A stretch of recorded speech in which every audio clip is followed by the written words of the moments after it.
Hello.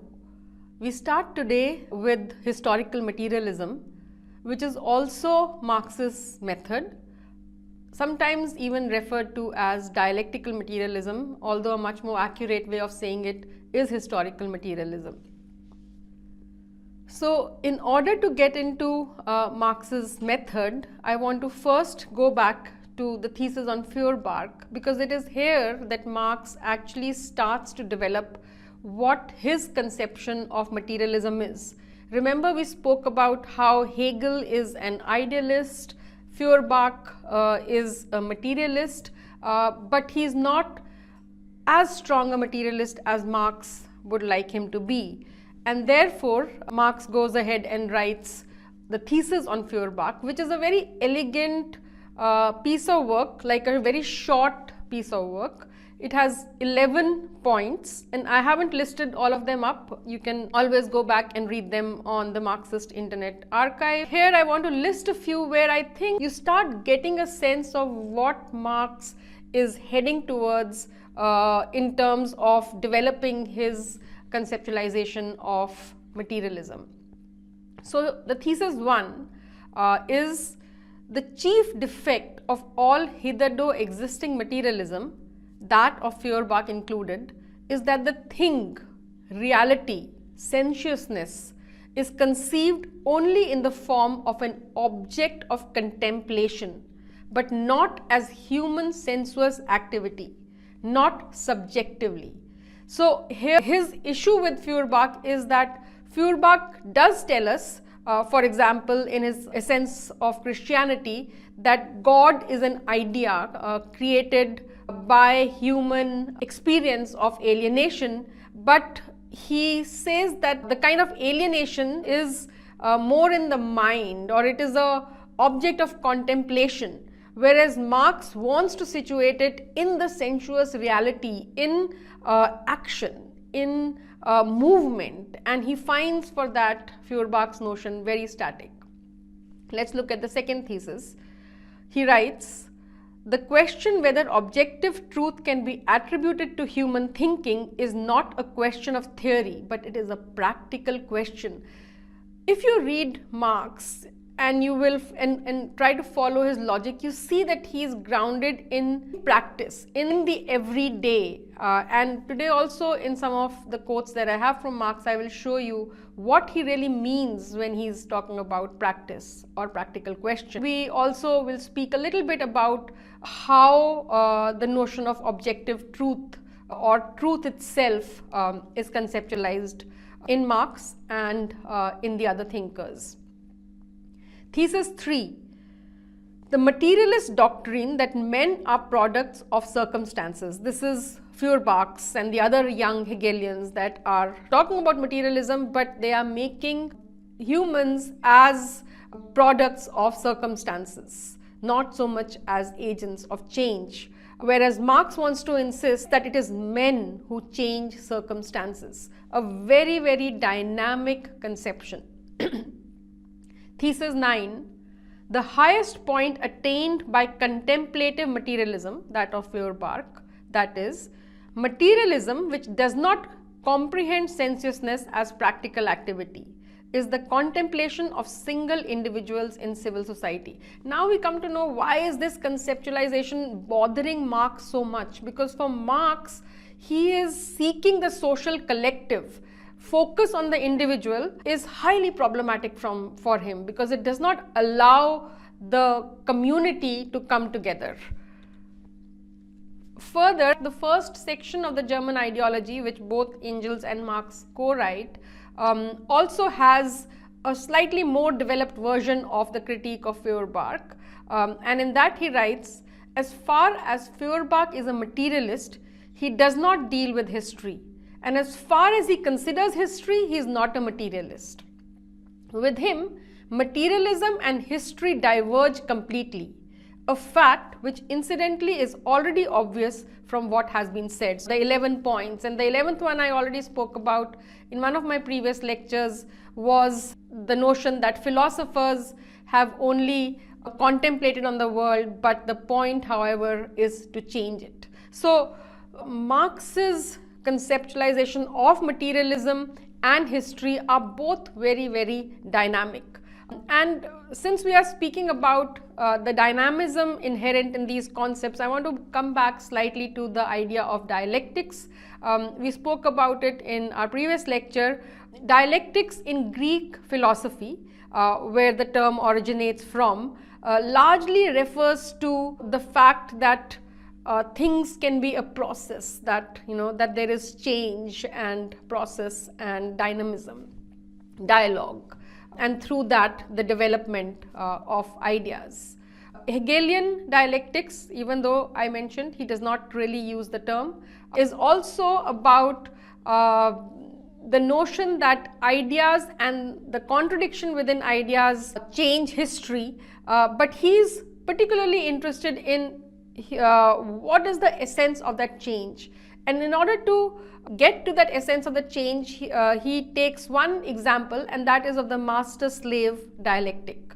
So the master and slave are two individual self-consciousnesses to begin with, and these two individual self-consciousnesses, each one, because they haven't come face to face with the other, think of themselves as the truth, or that is the only reality that they know. And so in that sense, it's a limited self-consciousness.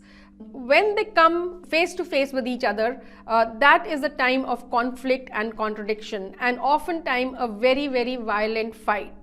In that violent duel or fight, as you might call it, one wins and the other loses. The one who wins becomes the master, and he enslaves the other as his slave, making the other work for him. Now, the slave in this whole dynamic interaction and in laboring and working for the master realizes his position in society, his role in society, his position in society. So through that labor, he realizes himself, his self-consciousness becomes more evolved, whereas the master, who has not yet seen his limits, remains somewhat lower in the hierarchy of self-consciousness. Eventually, the master also realizes his position, the notion that he is dependent on the slave and for his everyday needs, and wants to also protect his position. So there are all kinds of fear and other emotions associated with this relation, but most importantly, as Hegel would tell us, it is the mutual recognition. It is this mutual recognition of the other which helps towards a better understanding of self, and what evolves is a double self-consciousness.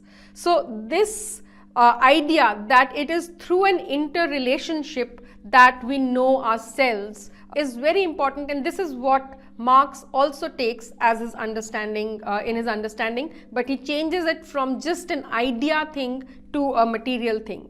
So Marx's materialism is related to interrelations, it is in action, it is in dynamic, it is a dynamic one. And to put it in Antonio Gramsci, the Italian philosopher, Italian Marxist philosopher and politician, it is a theory of praxis. Praxis is a very interesting term that brings together action and theory, the art of practice, and so that I would say is a really good way to describe the kind of materialism Marx is slowly developing and working towards. We take a brief diversion and look at the theory of truth, because through all of these philosophical inquiries and scientific inquiries, what we are trying to get at is a theory of truth. So in the, let's say, the scientific way is that there is the subject, the knowing subject, the self-conscious subject, who looks at the object in order to know it, and the object appears as an image, as a reflection in the subject's mind, and through that perception or reflection, the subject knows the object. In positivist science, you would look at it as a detached inquiry. The subject empirically observes the object, and through a process of experimentation or observation, a detached observation, gets to know the object. Now, this is very different from the kind of theory of truth Marx is trying to push us towards.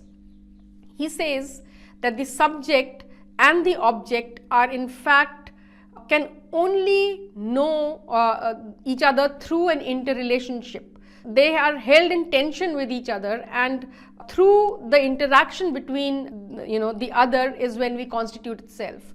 In some ways, the master-slave dialectic also, to me, gives that sense of knowing yourself through knowing the other.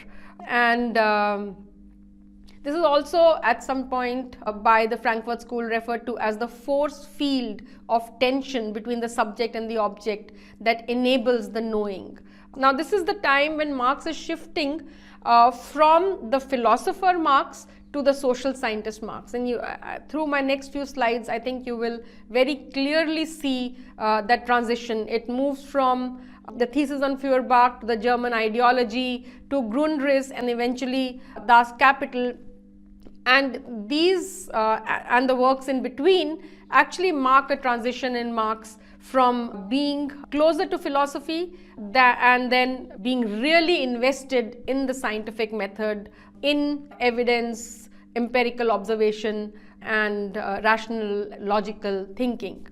But what are his starting points? So I'm going to read out this bit from the German ideology. They write, Marx and Engels, in direct contrast to German philosophy, which descends from heaven to earth.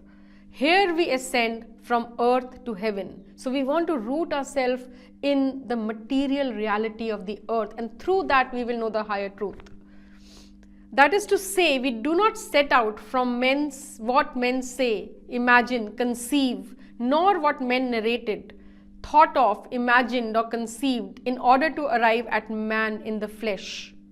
We set out from the real active men and on the basis of their real life processes. That's where he wants to begin his materialism, from the material sensuous process of life itself. We demonstrate the development of the ideological reflexes and echoes of this life processes. The phantoms formed in the human brain are also necessarily sublimates of their material life processes, which is empirically verifiable and bound to material premises. At a later stage, Marx will go on to say that tell me your material conditions and I will tell you the ideas in your head. So material conditions determine your consciousness, not the other way around. Morality, religion, metaphysics, all the rest of ideology and their corresponding forms of consciousness thus no longer retain the semblance of independence. They don't just emerge out of nowhere, is what he's trying to tell us. They have no history, no development, but men developing their material production and their material intercourse alter, along with this, their real existence, their thinking and the products of their thinking. Very important sentence. Life is not determined by consciousness, but consciousness by life. So how conscious you are in terms of how you think, the ideas that make you up are emerging out of the life processes that are in your circumstances.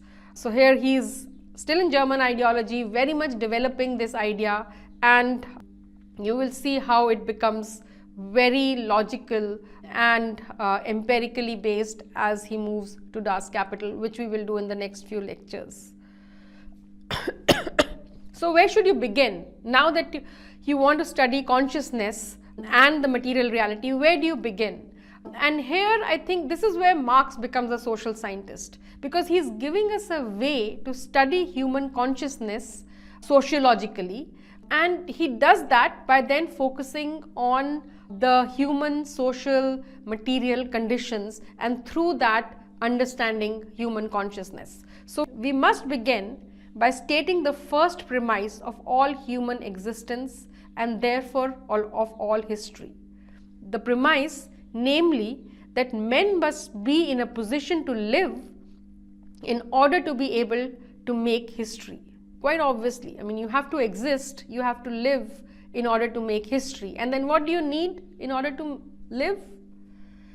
The first historical act is thus the production of the means to satisfy these needs. So in order to live, you need to eat, you perhaps need shelter, and you need to protect yourself from the environment.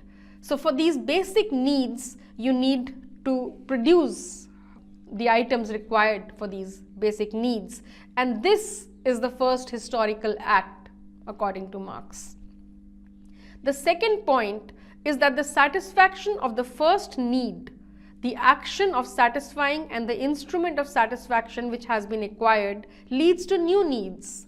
So once you know that you need to farm in order to grow your things, or you need to go hunt, you would need tools. So that need develops to develop those tools. Then those tools have to be made better. They need a place to be stored. So, one need leads to the other need. He's leading us very simply, starting us from a very, very simple premise and going on ahead. The production of life, both of one's own in labor and of fresh life in procreation, now appears as a double relationship. So basically, I've left out several paragraphs in the middle, but then he talks about that we develop interrelationships and we develop relations with other genders, the hierarchy starts to develop, and here he's saying the production of life, both of one's own in labor and of fresh life in procreation, now appears as a double relationship.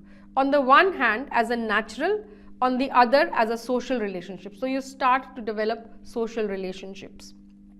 By social, we understand the cooperation of several individuals, no matter under what conditions, in what manner, and to what end. It follows from this that a certain mode of production or industrial stage, this is perhaps the first time he's introducing the idea of mode of production, is always combined with a certain mode of cooperation or social stage, and this mode of cooperation is itself a productive force. So he's made a very important link here between the mode of production and its relationship to the social configuration of the time. The social configuration of the time enables a certain mode of production, and that particular mode of production creates a particular social configuration. So these are dialectically related to each other. I think one of the central ideas that then helps him develop this logic further. So history then becomes interlinked with materialism and modes of production, and history moves forward then, according to Marx, through changing modes of production. He's still very much drawing a lot from Adam Smith here, and Adam Smith had given these particular stages of history. He had said there is the age of hunters, the age of shepherds, the age of agriculture, and then the age of commerce, in which he's writing. Marx kind of takes that, but he is relating it to more modes of production in German ideology. And in each one, he's also arguing that there is an increasing division of labor. So in primitive communism, it is more cooperative and everybody is doing everything. In slave society, a hierarchy is introduced and there is a division of labor.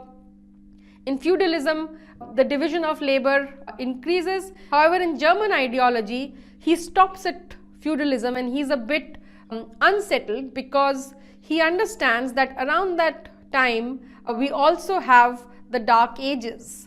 And then in the Dark Age, and he's trying to explain all of this through an increasingly complex division of labor. But then his empirical observation tells him that in the Dark Ages, the division of labor actually becomes less complex than the era prior to it. So he stops right here, and then he picks this up again and explains it slightly differently in the Grundriss. Now I'm coming to some of his ideas from the Grundriss, and here again he is plagued with the question, what drives history? One more thing that sets Marx apart from many of the others, there are several social scientists and philosophers who have given us the stages of history. In terms of thought, it was that from metaphysical we move to positivism. In Adam Smith, we see the various, from agriculture we move to commercial society, but none of them, apart from Marx, is actually explaining to us why and how this shifts in history happen. And he had to go back to the very basic, like the material realm of everyday lived life, in order to tell us why this shift happens. And in that sense, he is very much a social theorist.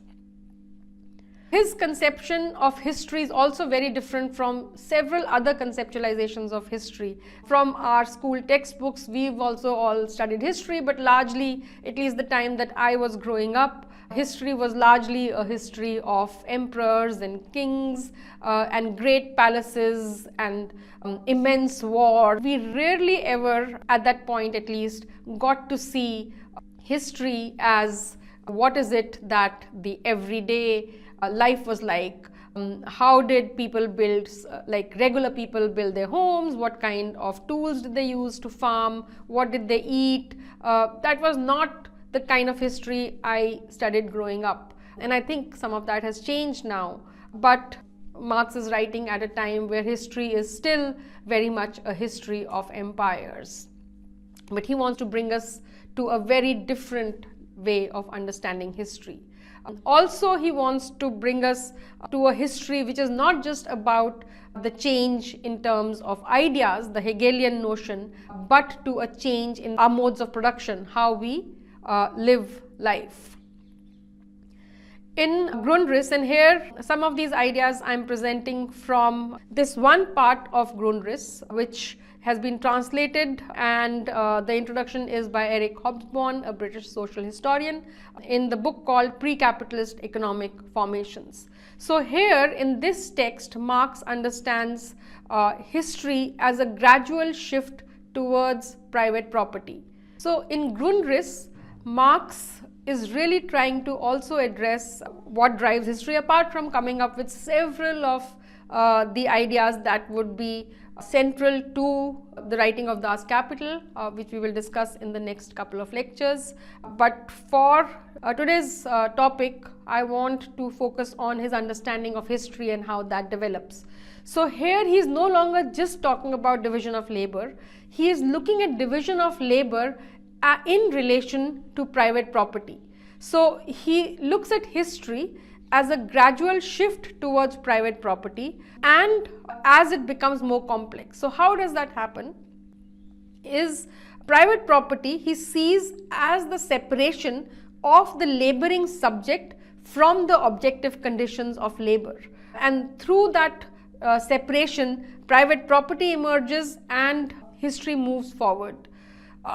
He also introduces another idea on how forces of production and relations of production are intertwined. By forces of production, Marx is referring to as technology, and by relations of production, he is referring to as the division of labor. Now, technology, by its very nature, we continue to advance technology in order to make things more efficient. So technology is only kind of evolving further in Marx's view. We don't forget older technology and have to start from scratch, right? So it will only go become more and more advanced, and the particular technology of the time, or the forces of production of the time, are to begin with in sync with the relations of production, that is in sync with the existing division of labor in society. At some point, however, since technology is evolving and the relations of production might not be evolving as fast or might be static, they come in tension with each other, and that's when the time is right for a revolution, and a revolutionary change happens, and we move to a different mode of production. So that is the history of change in a very materialist sense that Marx is trying to get to us with. What I've taken this bit from a translation of the Grundriss, a translation of a small section of the Grundriss from the book Pre-Capitalist Economic Formations, which has an introduction by Eric Hobsbawm, a British social historian, and I think does a really good job of getting to us what he really means by these societal transformations and the relation between forces of production and modes of production. So how do we transition to capitalism? And this particular work happens largely in Das Kapital. Particularly there is a chapter on primitive accumulation, or so-called primitive accumulation as Marx writes it, in chapter 26 of Das Kapital. But I'm going to run you through some of that understanding today. So Marx is telling us that the level of division of labor also determines property ownership. So how so? So in the case of, let's say, a slave society, the slave is not seen as an independent subject. The slave is the property of the slave owner. So there is that relationship of private property. In this particular mode of production, the slave does the work that the slave owner asks them to do. The slaves usually can't marry of their own choice, and the children don't belong to the slave, the children belong to the slave owner. That changes with serfdom, but there is also another change. Slaves, because they are the property and because they are forced to work, they are not working of their own will, are not that invested in the work, and neither are they invested in the changing and sophisticated technologies, and might even, when not being watched, in fact break some of the tools, or not perform as well. So it's not a very efficient system. The system then goes on to feudalism, where you have serfs. The serfs don't own land but have possession of the land which the feudal lord has given them to farm. As a result of having been given the farm, the serfs have to work in the feudal lord's farm for 2 or 3 days in the week, and the rest of the days they are free to work. They cultivate their own means of production, grow their own food, they can marry, raise their own families, feed them from the farm that they are in possession of, not in ownership of. So again, a very different dynamic of both private property but also of the investment in technology, because the serfs will have a slightly higher investment in using the instruments of production or technology better than the slaves did, because they are also farming on their own land along with the feudal lord's land. However, for capitalism to emerge, you need to enclose those lands so that they are no longer available for the serfs to use. The serfs have to become free from the land and eventually free to sell their labor. So they are, in Marx's words, doubly free. Through this progression, and he changes it a bit from German ideology to the Grundriss. Marx, remember I told you he stops around feudalism in the German ideology, and it is a very linear model that he gives, still following Adam Smith. However, by the time he's writing the Grundriss, he develops a somewhat more complex notion and a multi-linear model of the stages of history, and it is also multi-geographic. So he's looking at how these transitions happen in history, but also how these transitions have taken shape differently in different parts of the world. So he talks about antiquity in Europe and the Asiatic model, the Germanic model, the Slavic model, and so on. And he goes on in length to talk about how China does not have or did not have the classical case of feudalism. In fact, the societies in the Asiatic model were largely governed with hydraulic interests, or the need to develop irrigation networks, and the need to save cities from flooding. And while the state then or the emperor left small communities to their own ends to do as they will, as long as they paid the taxes. So in the Germanic model, he writes about how they had a more developed sense of possession of land than those in the Roman Empire. Here he comes upon another very important realization, and that is, his earlier notion was that history moves forward and these shifts in epochs happen because of class struggle.